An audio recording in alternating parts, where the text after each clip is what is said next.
Yes, ladies and gentlemen, what's going on? Substitute off the bench. Mikel Merino scores twice in 18 minutes and comes off the bench to play striker, by the way, not in the midfield, at center forward. An unlikely solution for Mikel Arteta and Arsenal today, but Mikel Arteta and Arsenal, they get the solution. They find the solution. And you know what? When we first heard of Mikel Merino potentially being a center forward cover for Arsenal, we looked at that and we were like, nah, no way, no chance. But you know what? Arteta does it again. He found the solution of all solutions. Who would have thought? And he took those finishes, and he was a better finisher on the day than Havertz, than all those guys that we've seen all season. Two clinical finishes from Mikel Merino, and he took them like a striker. The first goal, beautiful header. Ethan once again setting up the goal, and then of course, the second one, Leandro Trossard cutting it across, and Mikel Merino doing what he does. I think you guys need to put some respect on Mikel Arteta's name. Everyone said Mikel Arteta never bought a striker in the summer. You know what? I don't think Arteta gets enough credit for what he's doing right now with Arsenal. Challenging season. So many little things going wrong, left, right, center, and he just keeps finding a solution.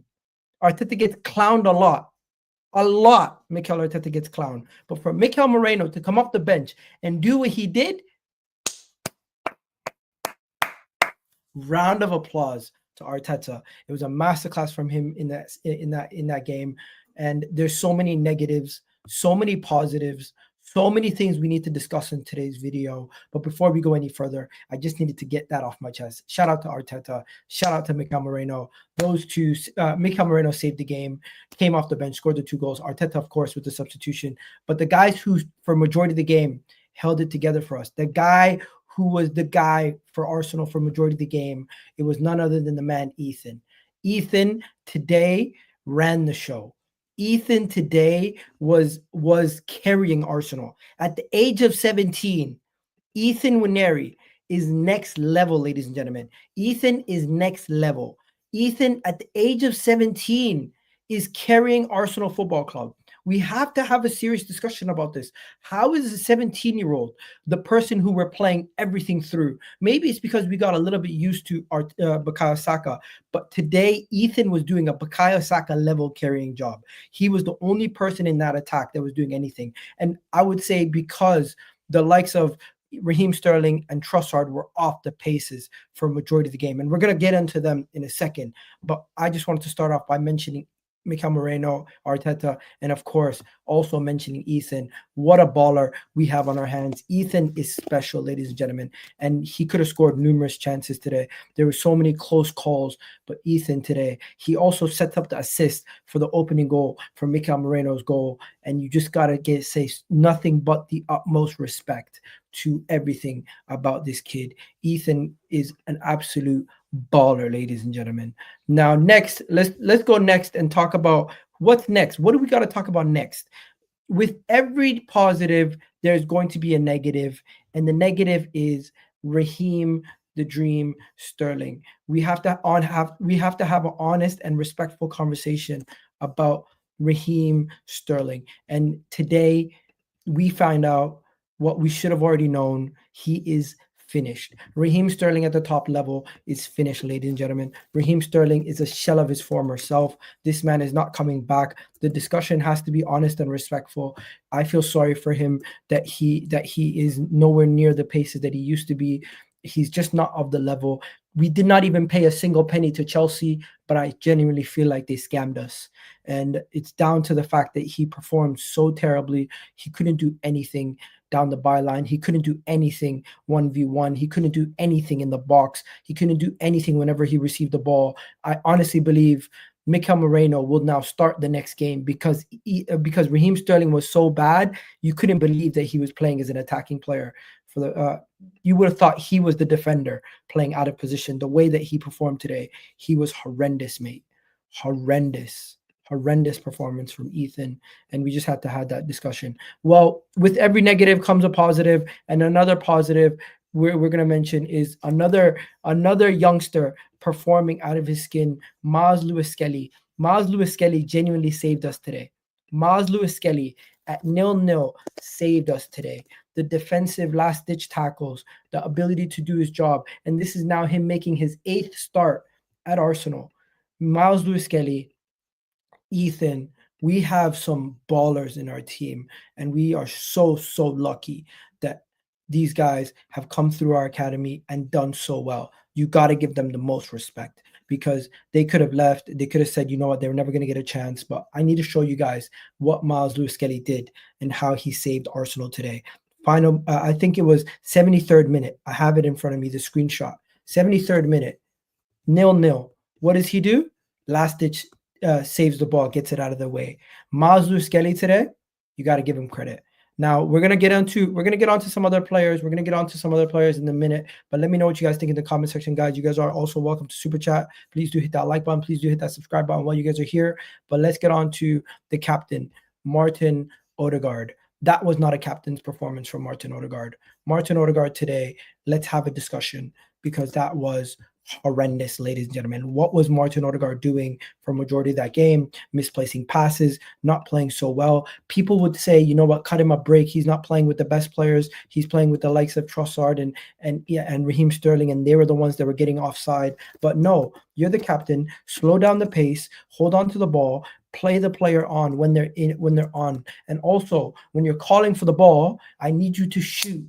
I need Martin Ødegaard to shoot. I need Martin Ødegaard to take his goddamn chances. I need Martin Ødegaard to show us that you're one of the best players on the pitch. You're one of the best players in this team. You're one of the best players in the league in your position. Show it to us, because what you've been doing lately, you have not been showing us what you're made of. Martin Ødegaard, that was a damn terrible performance from you, and I expect better from Martin Ødegaard. Martin Ødegaard is supposed to be one of the leaders in the team, one of the best players in the team, one of the best attacking players in the team. But Ethan Nwaneri, who's a 17-year-old, and Declan Rice, who's more of a defensive midfielder, were showing more in the attacking final third than Martin Ødegaard was doing for the majority of the game. And maybe I'm being harsh, but I genuinely believe he had himself a bad game, and he needs to fix up, because that was not what I expect from a captain. That is not what I expect from Martin Ødegaard. That is not what I expect from one of Arsenal's best players. I expect better from you. Martin Ødegaard, I need to see better from you. From those kind of performances cannot continue at Arsenal, or else it's going to be a situation where we're going to have to start talking about him in a serious light and be like, what's up with Martin Ødegaard?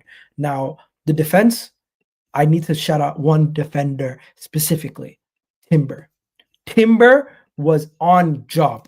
Timber was doing a madness today. I got to give Timber. I've shouted out Myles Lewis-Skelly. I've shouted out Ethan. Timber is another guy we got to give a shout out to. Timber was on job. Timber does his thing. He just doesn't let you down. Timber, he's consistent, and similar to how we have the center backs, the Salibas, the Gabriels, we really did not face too much pressure because our defense was so solid. Even with our midfield being poor, even with our attack being poor, our defense is what keeps us alive in these games. And that's what kept us alive. Timber, Saliba, Gabriel, they all had themselves solid games, but Timber stood out the most, and the defense stood strong. The D stood strong. The defense is what's going to keep us alive while we're trying to survive with these injuries and everything else. Now, the next thing I'm going to mention is the manager. The next thing I'm going to mention is the manager, Arteta. Arteta, you guys need to put some respect on Arteta's name. Put some respect on the madman Arteta's name, because you guys, some of you Arsenal fans are constantly saying Arteta out, constantly saying you're giving up on the manager, constantly saying he's the problem, constantly saying this guy's the issue. You want to know something? He is a mad genius. Arteta is a mad genius. And in times of adversity, you have a choice. You can do what Tottenham and Man City have done this season, or you can do what Arteta has done this season. And he kept finding answers. He kept finding solutions. He keeps finding ways to get us to win games. And I don't think people realize that Arteta is the reason why we are still even 6 points, why we're even 4 points off top. Arteta is the reason why we won this game today. Mikel Merino coming on as a striker. People were calling him a madman. People were saying, what are you doing? What are you thinking? But you know what? The Arteta and the Arsenal board, not Arteta and the Arsenal, what do you call it? Coaching staff and everything. They had an idea. They knew what they were doing. And boy, I couldn't believe my eyes. It worked to perfection. For Mikel Merino not to be only identified as a striker in the case of an emergency, but to now in the first game come on and look like Merino, instead of Mikel Merino looking like Mikel Dino, the guy, the header that he scored, impressive header, by the way. The second goal, he took it so easily. Arteta is fucking cooking. I don't know. Is that how he says it? Arsenal, in the case of in the nightmare situation we found ourselves in, it looks like Arsenal might have actually signed a striker in January. And you got to give the Arsenal staff, the hierarchy. He adapted to that striker role very easily. Very easily, he came in and made a significant impact to the point where he looks like an upgrade on what we had.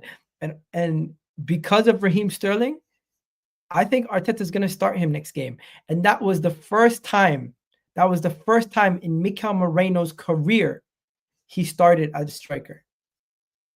That was the first time in Mikel Merino's career he started as striker. You got to give Arteta credit. Next, yeah, I got to just show you guys this. Mikel Merino, first time in his career, ladies and gentlemen. First time in his career. Mikel Merino has never played striker in his career. Never, ever has played striker in his entire career. Now, what made Arsenal choose to play Mikel Merino at striker? Do you ask? What made Arsenal choose to play Mikel Merino at striker? You know what it is? You know what has made Mikel Merino play at striker? This guy has the best non-penalty goal return in the Premier League right now. He might actually be the most clinical finisher at Arsenal. Statistically, he actually is. This is a guy who scored a brace today off the bench, but he has an XG. He scored that brace on an XG of 0.84. This season alone, Mikel Merino has 4 goals on 18 shots. 4 goals on 18 shots. I am not hyping anything. I'm just saying, I'm laughing at the fact that we've been saying that instead of signing a striker, you signed Mikel Merino. And the first game he plays at striker, he scores 2 fucking goals. Oh my God, it's actually hilarious. It's actually hilarious that Mikel Merino, being an auxiliary backup striker, has worked to this perfection. It's actually hilarious. He could have had a hat trick. He could have had a hat trick. And you know what? He's going to actually start the next game. He's going to start the next game. He's going to start the next game. He's going to play the next game. He's going to be let's see if he can keep it going. I don't know if he's going to score 2 goals on this kind of return, or else he might be striker full time. But you know where I seen an article that came out. I seen one of those statistics people come out with a stat before the game saying Mikel Merino actually is a better finisher out of all the midfielders in the Premier League. That's better than Foden, better than Cole Palmer, better than all these guys. And I'm like, nah, surely that has to be cap. But those finishes today looked really good. And this is the actual stat right here. Let me show you guys. This is the stat right here. I'm glad that we won the game, bro. A lot of people thought this race is over. We're not quitting. We're not quitters. But look at this. Mikel Merino has the best non-penalty goal return out of every Premier League midfielder, and he has a better return than Kai Havertz, better return than Dominic Solanke, better than return than Darwin Núñez, better return than Chris Wood. Where did that come from? Shocking. I'm surprised. I'm surprised. And yeah, now my final thing before we go on to the player ratings is we won the game. Now Liverpool play 2 games before we play our next game. We can't really be looking away from the title. Try to still go for it. You don't give up. Never give up. You keep pushing. But the reality is, it's going to be tough. It's going to be tough. You just need to keep finding ways to get around things. Keep finding ways to try to win. Keep finding ways to get through things. Keep finding ways to do things. But Arsenal this season, we've had a lot of adversity. And for us to still be in this situation, and Mikel Arteta and the boys to still be finding ways to get it done, I got to give them the utmost credit. Cutting the gap to Liverpool to 4 points. Mikel Merino coming out and doing what he's done. We battle, bro. We battle for those 3 points. We battle. We just keep fighting. And Leicester, we're not that good. Leicester, we're not that good. Leicester, we're kind of mid in the attack. But how much of that was from ourselves playing well defensively? I don't know. We gotta wait and see. But yeah, let's do the player ratings before we wrap it up and get out of here. Honestly, I don't know if Raya even had to save us once. Did Raya have to save us once? Did Raya even have to do anything? Genuinely, seriously, I don't remember Raya having to do a single thing. I don't remember Raya having to do a single thing the whole game. I felt like he was chilling. Let me go look at the actual thing before we do the player ratings. Let's do the player ratings now though. Any super chats? No super chats. Shout out to all the people in the comment section. Do me a favor, please do hit that like button before we head off. Mikel Merino scoring a brace. What a guy. Raya, did he have to do a save? He had 2 saves. I didn't even realize. Give him a 7. He had himself a good game. Myles Lewis-Skelly gets an 8. Gabriel Saliba 7.5s. Timber gets an 8. Declan Rice gets an 8. Solid performance. Thomas Partey, I thought he wasn't doing so well. He was stinking up the joint, making terrible passes, misplacing balls, doing a lot of stupid things. Overall, I'd give him a 4. I thought he wasn't that good. Martin Ødegaard, probably one of the worst players. Not the worst, but one out of the midfield, he was probably worse than Partey and Rice. I'll give him a 4 also. No, I'll give him a 3.5. I didn't think he was that good. The worst player on the pitch, I'm not even going to scapegoat him. Raheem Sterling should not be at Arsenal.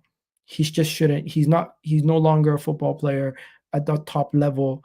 He's worse than Willian, worse than all the signings we've made in a long time. Probably our worst attacking signing at Arsenal in a long time. And take him out of the team, we look so much better. He's not starting ever again. I don't think he deserves to play unless he's coming off the bench in a game where we're already winning. I'm going to give Raheem Sterling a 2. Trossard, terrible first half, was offside like every 2 seconds. Second half, when we helped us score the second goal, finished off the game. Mixed game. I'll be fair. I'll give him a 5.5. Ethan, 17-year-old, doing what he's doing. Give him the most credit. I'm giving him an 8 also. 8.5, second highest rating of the game. He's one of the man of the matches. Mikel Merino, man of the match, comes off the bench, scores a brace. What more do you need from a guy? He could have had a hat trick. I'm giving Mikel Merino a 9.5, one of the highest ratings I can give somebody. He gave us all a Valentine's Day gift. Shout out to that guy right there. Calafiori kicked about for a bit, did well. Jorginho did well also. I did not really remember what Kieran Tierney did, good or bad, but I'm not going to give those 3 ratings. They came on pretty late. Didn't really impact the game too much. But yeah, shout out to Arteta, shout out to the boys. We won the game. And yeah, look at that. Everyone was waiting for our downfall, and we're now 4 points off Liverpool. They play 2 games, and then we're going to have the game in hand. So hopefully Liverpool drop points against Wolves and Aston Villa if possible. I'm going to wrap it up here, guys. Hopefully you guys enjoyed this video. 20 minutes. Stop hyping it. I'm not hyping it. I'm giving you guys my thoughts on the game. If I'm here and I just sat here with a monotone voice and didn't say anything of excitement, you guys would be like, why are you mad after a loss? Why would I be mad? It's not the best performance, but it was one of those games. You just need to come out of there with the win. Anyways, I'm out of here, people. Catch you guys in the next one. Love for the love. Done now.